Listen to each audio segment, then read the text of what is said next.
Kung tutuusin, ba't ako mainggit? Sa paresan niya? Sa nilalangaw na paresan niya? Nag-high diwata lang. Oh my God.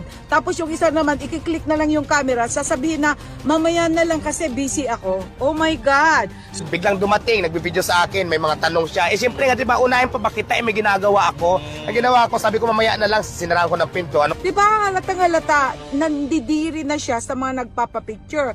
Samantalang yung mga namimigay sa kanya, talagang welcome na welcome, talagang igugugol niya yung maghapon o magdumag niyang oras. Lahat ng basher kung wala kayong pambayad, kaya ko naman kayo pakainin ng libre, basta magsabi lang kayo ng totoo, kayo magpanggap na mayaman, wala naman kayo pampili.